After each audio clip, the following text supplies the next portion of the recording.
Яңалыклар тапшыруының җомга чыгарылышын Идел буе Болгар дәүләтендә ислам дине кабул ителүнең 1100 еллыгына багышланган даими сәхифә белән дәвам иттерәбез. Сүзне хезмәттәшем Мөршидә Җиһанга бирәм.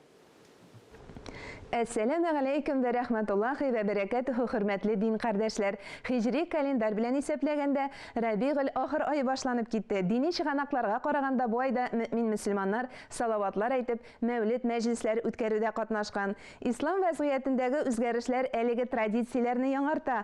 Казан шәһәре филармониясе Пәйгамбәрбез Мөхәммәд саллаллаһу алейхи вә сәлям туган көненә багышлап мәүлид бәйрәме оештырды. Дини кичә Чулпан мәдәният үзәгендә узды. Билет сатудан кергән акчаларның 50% Приют человека хәйрия фондына тапшырылды. Шушы көннәрдә Казанда зурлап үткәрелгән тагын бер чараны барлап узыйк. Улда булса мөселман белем бирү оешмалары мөгаллимнәренең Бөтен Россия форумы 2011 елдан бирле үткәрелеп килгән. Әлеге чарада катнашучылар дини белем һәм тәрбия өлкәсендәге мөһим мәсьәләләр турында фикер алыша. 2 көнлек форумның төп вакыйгасы Мөхәммәдия мәдрәсәсенең 140 еллыгына багышланган конференция. Яңартылган бинада беренче тапкыр уздырылган фәнни чараны иҗат төркеме белән без дә күреп кайттык. Юбилей уңаеннан үткәрелгән конференцияне Татарстан мөфтие Камил хәзрәт Сәмигуллин ачты.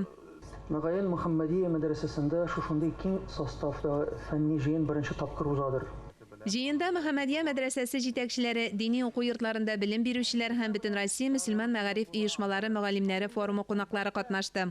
Мөхәммәдия мәдрәсәсе дә инде 1000 елдан артык безнең татар мәдәниятыбыз, мәгарифебез шул исәптән ул ислам белән сугарылган, исламга нигезләнгән. Һәм инде һичшиксез менә бу период ул инде безнең татар милләтенең алтын гасырлары дип әйтеп була.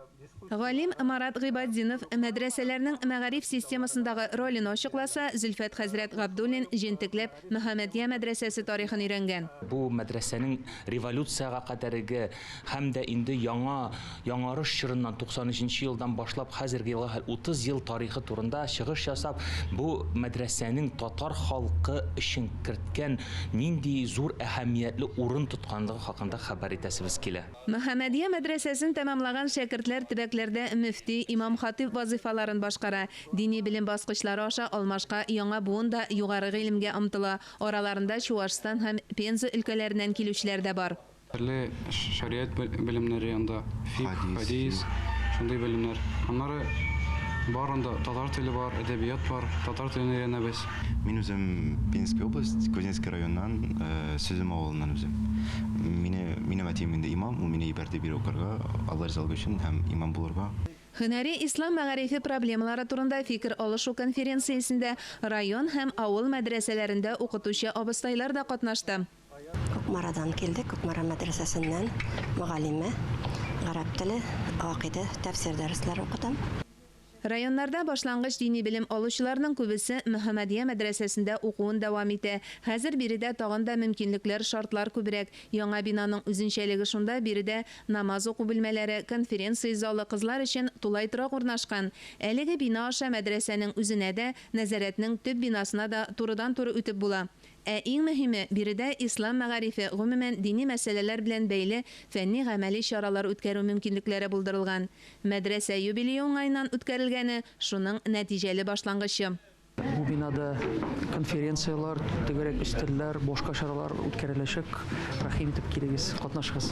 Саубуллашканчы тагын бер кирәкле мәгълүматны искәртеп үтик. Киләсе елда Рамазан ае 23 мартта башлана, ә Ураза бәйрәме 21 апрельгә туры килә. Шушының белән һәр барчагызга исәнлек, саулык теләм, саубуллашам. Әссәламу алейкум вә рәхмәтуллаһи вә бәрәкәтүһү. Әлеге сәгатькә шулар иде. Берничә минуттан эфирыбызны Хәерле көн Татарстан тапшыруы дәвам иттерә. Ә без яңалыклар иҗат төркеме бу атнага саубуллашабыз. Үзегезне һәм якыннарыгызны саклагыз, сау-сәламәт булыгыз.